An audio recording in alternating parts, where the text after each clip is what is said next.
ठरलं तर मग मालिकेच्या येणाऱ्या आठवड्यामध्ये अतिशय जबरदस्त ट्विस्ट आपल्याला बघावयास मिळणार आहे. त्यामध्ये आता 50,000 रुपये कपाटात ठेवून चोरीचा आरोप करणाऱ्या तन्वीला नागराज त्याच 50,000 रुपयात कसा भयानक धडा शिकवतो आणि तन्वीचे खरे सत्य समोर आणून प्रिया ही तन्वी नसल्याचे आता रविराज समोर नागराज एकाच भयानक सत्याने कसे सिद्ध करतो हे आपल्याला बघावयास मिळणार आहे. प्रियाच्या आईला आणून मोठ्या शिताफीने आता नागराज ह्या रविराज समोर प्रिया आणि तिच्या आईची कशी DNA टेस्ट करतो आणि लगेचच आता प्रिया ही तन्वी नसल्याच्या सत्याचा रविराजला उडगडा होऊन रविराज ह्या तन्वीची कशी हकालपट्टी करतो हे आता या रोमॅन्टिक ट्विस्टमध्ये आपल्याला बघावयास मिळणार आहे. तर हा व्हिडिओ शेवटपर्यंत नक्की बघा. 50,000 रुपये देऊन चोरीचा आरोप घालणाऱ्या नागराजने दुसऱ्या 50,000 रुपयात आता प्रियाच्या आईला आणून प्रियाचा सगळा खेळ खल्लास केलेला असतो आणि प्रियाच्या पापाचा हंडा फोडून आता पुन्हा नागराज ह्या प्रियाला रस्त्यावरची भिकारी बनवताना आपल्याला बघावयास मिळणार आहे. त्यामध्ये आता प्रतिमाची प्रॉपर्टी ही सर्व रविराजने प्रियाच्या नावावरती केलेली असते आणि त्यामुळे नागराजला राग येऊन नागराज हा प्रियाला दम देऊन त्या प्रॉपर्टीचे सर्व पेपर्स आपल्याकडे घेऊन खोट्या स्टॅम्प पेपरवर आता नागराजने सह्या घेतलेल्या असतात. पण प्रिया ही सुद्धा काही कमी नसते आणि लगेचच प्रिया म्हणते की मी तन्वी बनून या प्रॉपर्टीसाठी खूप मोठी रिस्क घेतली आहे, पण नागराज ही प्रॉपर्टी मी तुला एवढ्या सहजासहजी घशात जाऊ देणार नाही असे म्हणत आता तन्वीने सुद्धा मोठा डाव खेळलेला असतो आणि आता रविराजच्या नजरेत तन्वीने नागराजला चोर ठरवलेले असते. नागराजच्या कपाटात 50,000 रुपये ठेवून तेच सुमनच्या हातातून कसे रविराज समोर आणले हे तन्वीने मोठ्या शिताफीने आता नागराजला दाखवून दिलेले असते आणि रविराजच्या मनात आता नागराजविषयी विष पेरून संशयाची भावना आता तन्वीने निर्माण केलेली असते. तेव्हा तन्वी एवढ्या खालच्या पातळीला जाऊ एवढं पॉलिटिक्स खेळेल असे नागराजला स्वप्नात सुद्धा वाटलेले नव्हते आणि त्यामुळे जेव्हा तन्वी चोरीच्या आरोपाखाली नागराजला खाली बघावयास लावते त्यावेळेस आता नागराजची तळपायाची आग मस्तकात गेलेली असते. नागराज विचार करतो की त्या महिपतला सुद्धा मी जुमानले नाही, त्या महिपतला सुद्धा मी माझ्या खाली दाबून ठेवलं आणि ही कोण कुठली रस्त्यावरची पोर आज हिलाच मी माझ्या तुकड्यावरती जगून या किल्लेदारांच्या घरी आणले आणि आज ती माझ्याचवर फणा काढून बसली की काय बघतोच आता मी तिच्याकडे आणि कसे तिच्या पापाचे भांडे फोडून मी तिला पुन्हा कसे रस्त्यावरची भिकारी बनवतो असा आता नागराजने पण केलेला असतो. आणि जसे आता रविराजच्या नजरेत नागराजला खाली पाडण्याचा प्रियाने डाव रचलेला असतो तसेच आता प्रिया ही खोटी तन्वी आहे हे दाखवण्यासाठी नागराज हा डाव खेळलेला असतो. त्यासाठी आता नागराजने आता तन्वीवरती बारीक नजर ठेवलेली असते.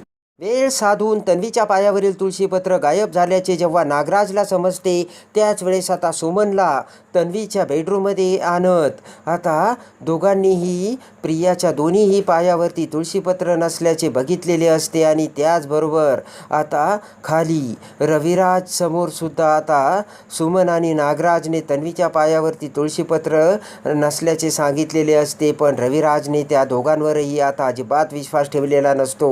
रविराज म्हणतो की मागच्या वेळेस सुद्धा सुमन तुला भात झाला होता आणि आता सुद्धा तू तेच करते. मागच्या वेळेस तू हेच म्हणाली होती तेव्हा तन्वीच्या पायावर आपण सर्वांनी तुळशीपत्र बघितलं होतं आणि पुन्हा आता तू तन्वीवरती असा संशय घेऊन आरोप कसा करू शकतेस. तर आता इकडे सुमनला देखील मोठा धक्का बसलेला असतो. नागराज आणि सुमन रविराजला सांगण्याचा प्रयत्न करतात पण रविराज म्हणतो की प्रत्येक वेळेस मी माझ्या मुलीवरती संशय घेणार नाही आणि तिचा पायही चेक करणार नाही. माझ्या तन्वीवरती पूर्ण विश्वास आहे, कळलं का तुम्हाला. तर आता नागराजने दुसरा डाव खेळलेला असतो.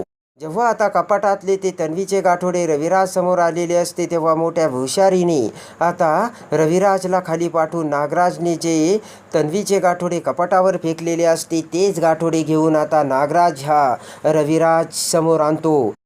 कपाटावरून ते गाठोडे आता रविराजच्या समोरच आता रविराजला दिसेल असे नागराजने ठेवलेले असते. रविराज तो गाठोडे बघतो. त्या गाठोड्यावरती आता सायलीचं नाव असतं आणि आतमधील त्या सर्व वस्तू बघून आता रविराजला मोठा धक्का बसलेला असतो.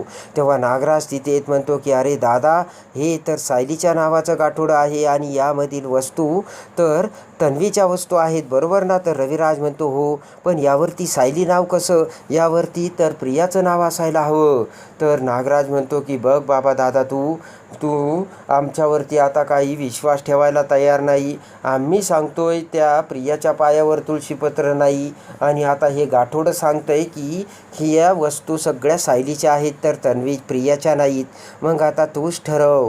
तर आता रविराजच्या डोळ्यातसुद्धा संशयाची पाल चुकचुकलेली असते, पण आता प्रियावरती संशय घ्यायला रविराज तयार नसतो.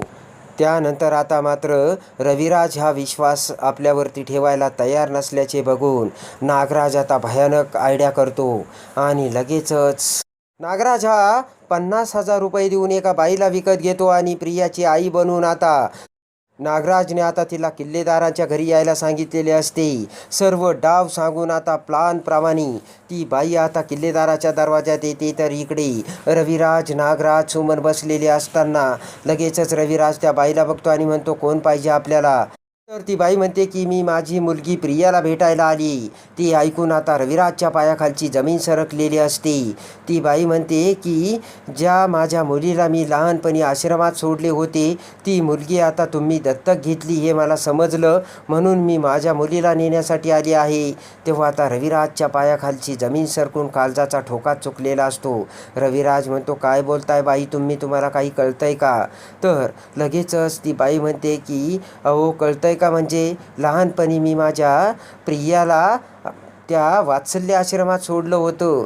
तिथे गेल्यानंतर मला त्या मुलीला तुम्ही दत्तक घेतलं हे कळलं आणि कुठे माझी मुलगी, बोलवा तिला लगेच. ताबडतोब आता नागराज म्हणतो की दादा हे सर्व काय आहे? आणि हळूच नागराज आता प्रियाला खाली घेऊन येतो. तेव्हा प्रियाला बघताच ती बाई आता लगेच प्रियाला मिठी मारते आणि म्हणते की माझी प्रिया, तू किती मोठी झाली. सगळं लहान असताना मी तुला आश्रमात तुझी जबाबदारी मी उचलू शकत नव्हते म्हणून सोडलं होतं आणि तुला तर यांनी दत्तक घेतलं, पण नाही, आता मी तुला घेऊन जायला आली आहे. तर प्रियाला मोठा धक्का बसतो. प्रिया म्हणते की ए बाई, तू कोण आहे आणि काय बोलतेस?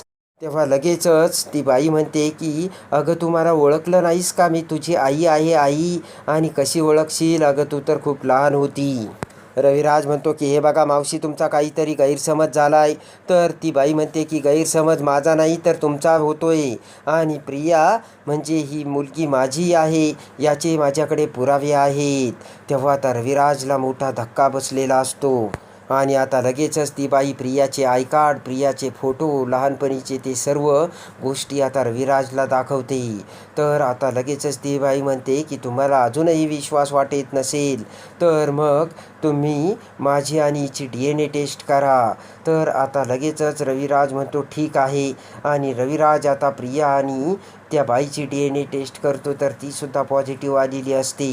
नागराज म्हणतो की दादा नक्कीच काहीतरी गडबड आहे. अरे मी तुझा सक्का भाऊ आहे, तुझा वैरी नाही आहे. आम्ही दोघांनी मिळून म्हणजे सुमनने आणि मी त्या प्रियाच्या पायावर तुळशीपत्र नसल्याचे डोळ्यांनी बघितलं. ते गाठोडंसुद्धा तुला दाखवलं आणि आता ही बाई काय सांगते बघ बाबा तू आताच. लगेचच रविराजला मोठा धक्का बसलेला असतो. नागराज म्हणतो की एक काम कर दादा, आता ही सर्व बाजूला राहू दे. ते गाठोड्यातील वस्तू तर तू बघितल्या त्या तन्वीच्या आहेत. तर रविराज म्हणतो हो, आणि त्यावरती नाव तर सायलीचं आहे बरोबर. आपण एक काम करू, सायलीच्या पायावर तुळशीपत्र आहे की नाही ते बघू, नंतर आपल्याला सत्याचा उलगडा होईल. आता बोलण्यात काही अर्थ नाही. तेव्हा लगेचच नागराज त्या बाईला म्हणतो की बाई, ही मुलगी तुमची आहे असं तुमचं म्हणणं आहे बरोबर. तर आम्ही आता सर्व शहानिशा करून तुम्ही 2 दिवसांनी परत या, आम्ही तुम्हाला मग ही तुमची मुलगी तुमच्या हवाली करील. तर आता नागराजचे ते बोलणे ऐकून ती बाई म्हणते ठीक आहे, मी 2 दिवसांनी परत येईल, पण मी माझ्या मुलीला त्यावेळेस घेऊन जाईल, मी काहीही ऐकणार नाही. तर आता ती बाई तेथून निघून जाते. इकडे आता रविराजला काय करावे आणि काय नाही सुचत नसते. तर आता इकडे लगेचच रविराज सुमनला म्हणतो की ताबडतोब त्या सायलीला आपल्या घरी बोलावून घे आणि तिच्या पायावर तुळशीपत्र आहे की नाही याची खात्री कर. असे म्हणत आता रविराजचे डोके चक्रावून गेलेले असते. ताबडतोब रविराज हा आता प्रतिमाच्या फोटोसमोर येतो आणि म्हणतो की प्रतिमा, हे सर्व काय चाललंय आणि मी हे काय ऐकतोय आणि काय बघतोय? खरं काय आहे आता हे तूच मला सांग. तर आता सायली ही सुमन समोर येऊन सायलीच्या पायावरील तुळशीपत्र हे सुमन बघून आता सायली हीच तन्वी असल्याचे सत्य आता सुमन कशी रविराज समोर आणते. आणि आता ज्या नागराजला 50,000 रुपयात चोर ठरवलेले असते त्याच तन्वीला नागराजने असता रस्त्यावरचे भिकारी बनवलेली असते. तर आता नागराज हा तन्वीचा काटा काढून तन्वीला रविराजच्या हाताने कशी हकलपट्टी करतो हे. आणि आता सायली हीच तन्वी असल्याचे सत्य रविराज समोर येऊन रविराज कसा सायलीचा आता तन्वी म्हणून स्वीकार करतो हे बघण्यासाठी आणि ठरलं तर मग मालिकेच्या डेली अपडेटसाठी बेल नोटिफिकेशनवर क्लिक करून आपल्या चॅनलला लाईक करा, सबस्क्राईब करा.